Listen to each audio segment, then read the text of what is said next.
এই যে, তোমাদেরকে এখানে কেন ডাকা হয়েছে জানো? কেন সর্দার? হঠাৎ আমাদেরকে ডেকেছেন কেন? একটু খুলে বলেন। আসলে অনেকদিন হলো তো আমরা কোনো টিকনিকের আয়োজন করি না। আমার ইচ্ছে হয়েছিল যে আমরা সবাই মিলে একটা পিকনিকের আয়োজন করি। তোমাদের কি মত? ও তাই, তাহলে তো খুবই ভালো হতো। শেয়াল সর্দার, আপনি একটা খুব ভালো বুদ্ধি বের করেছেন। আমরা আপনার সাথে একমত। আমরাও পিকনিকের আয়োজন করতে চাই। হ্যাঁ সর্দার, আমিও একমত। কতদিন হলো বন্ধু বান্ধবদেরকে নিয়ে মজা করি না। এবার পিকনিকে সত্যিই খুব মজা হবে। হ্যাঁ সর্দার, আমিও কিন্তু আপনার সাথে আছি। আপনি শুধু আমাদেরকে কাজ বুঝিয়ে দেন, আমাদেরকে কি করতে হবে সেটা বলে দেন। শোনো, আমি তোমাদেরকে তোমাদের কাজ বলে দিচ্ছি। তোমরা নিজেদের মধ্যে কাজ ভাগ করে নিও, ঠিক আছে? তোমাদের কাজ হলো, তোমরা একজন গ্রামে মুরগি চুরি করতে যাবে, আর একজন পিকনিকে রান্নার জন্য লাকড়ি খুঁজতে যাবে, এবং আর একজন বাঘের বাসায় মাংস চুরি করতে যাবে, আর একজন সব বন্ধুদেরকে দাওয়াত করতে যাবে। ঠিক আছে সর্দার, আপনি কোনো চিন্তা করেন না। আমরা নিজেদের মধ্যে কাজ ভাগ করে নেব। কিসের জন্য যে চালাক করে মুরগি চুরির দায়িত্বটা নিতে গেলাম কে জানে। মুরগি চুরি করা কি এত সহজ নাকি? মানুষের হাতে যদি একবার ধরা পড়ি না, তাহলে খবর হয়ে যাবে। আমার মতো বোকা মনে কয় এই পৃথিবীতে আর কেউই নাই। শুধু শুধু নিজের ঘাড়ে বাঘের মাংস চুরি করা দায়িত্বটা তুলে নিলাম।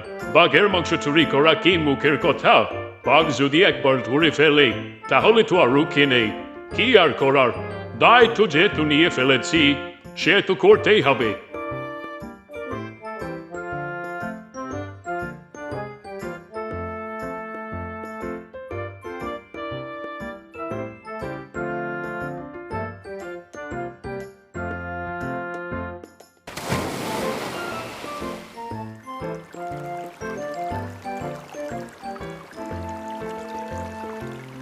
নদী সাঁতরে তো এপারে চলে আসলাম, কিন্তু গ্রাম তো এখনো অনেক দূরে।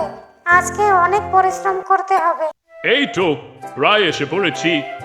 আর কিছুটা পথ হাঁটলেই বাঘের গুহায় পৌঁছে যাব। খুব সাবধানে কাজ করতে হবে। বাঘ যেন ভুলেও বুঝতে না পারে যে আমি তার বাসায় মাংস চুরি করতে এসেছি। একটু বুদ্ধি খাটিয়ে বাঘকে বোকা বানাতে হবে, না হলে তো বাঘের গুহা থেকে মাংস আনা যাবে না। এই যে বাঘ মামা, বাঘ মামা, এই যে বাঘ মামা। কিরে তুই? কিরে শেয়াল, এখানে কি চাস? আসলে বাঘ মামা, জঙ্গলের দক্ষিণ দিকটাতে আমি একটা বাঘিনীকে দেখে এসেছি। খুব সুন্দর, তোমার সাথে বেশ মানাবে। তুমি তাড়াতাড়ি করে ওখানে চলে যাও, না হলে দেরি হলে কিন্তু তাকে আর পাবে না। কি বলছিস? তাই নাকি? তাহলে তো আমাকে এখনই যেতে হচ্ছে। ঠিক আছে, তুই একটা কাজ কর, তুই এখানে দাঁড়িয়ে থাক, আমি চট করে দেখে আসি। এদিকটা একটু দেখিস কিন্তু, আমি যাচ্ছি। কি বোকা বাঘ রে ভাই, বললাম আর বিশ্বাস করে নিল। যাক ভালোই হলো, আমার সুবিধা হলো। আমি খুব সহজেই বাঘের গুহা থেকে মাংস চুরি করতে পারবো।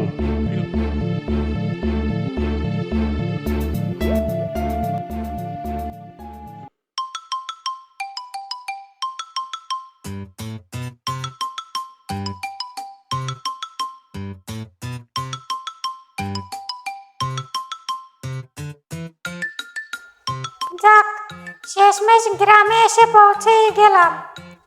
এবার দেখতে হবে কোন জায়গায় মুরগি পাওয়া যায়। যাই একটু সামনের দিকে এগিয়ে দেখি।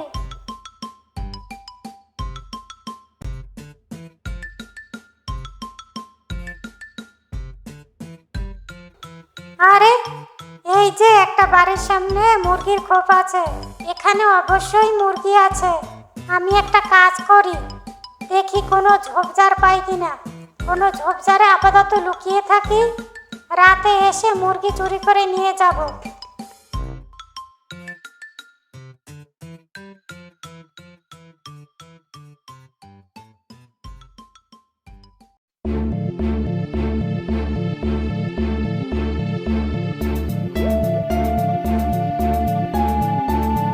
আরে, আমার আর এক টুকরো মাংস কোথায় গেল?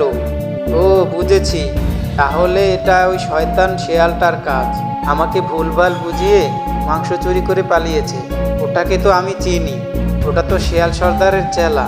আমি বরং একটা কাজ করি, আমি শিয়াল সর্দারের কাছে গিয়ে নালিশ করি। শিয়াল সর্দারই ওর একটা ঠিক বিচার করবে।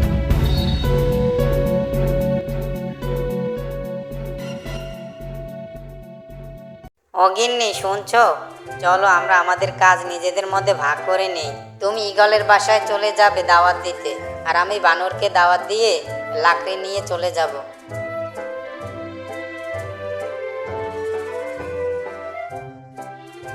কি হে শেয়াল ভাই, এতদিন পরে কি মনে করে এলে?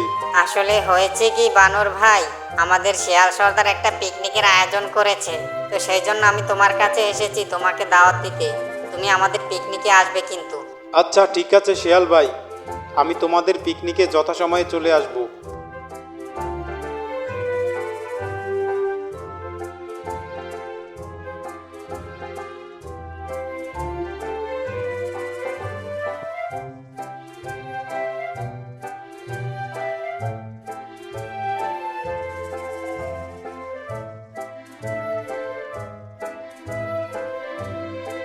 ঈগল ভাই, এই যে ঈগল ভাই, ঈগল ভাই, কি হে শেয়াল গিন্নি, কি মনে করে?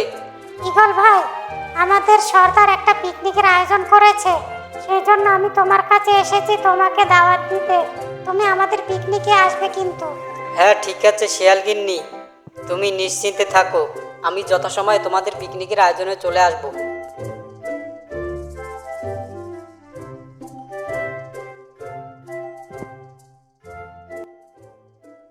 আচ্ছা, সবাই তো চলে আসলো। মিচকে যে গ্রামে মুরগি চুরি করতে গেল, ও এখনো আসলো না কেন? ওর আবার কোনো বিপদ আপদ হলো না তো? আপনি কোনো চিন্তা করবেন না শিয়াল সর্দার, মিচকে ঠিক সময় মতো চলে আসবে। ও খুব বুদ্ধিমান, ও ঠিক মুরগি নিয়েই চলে আসবে।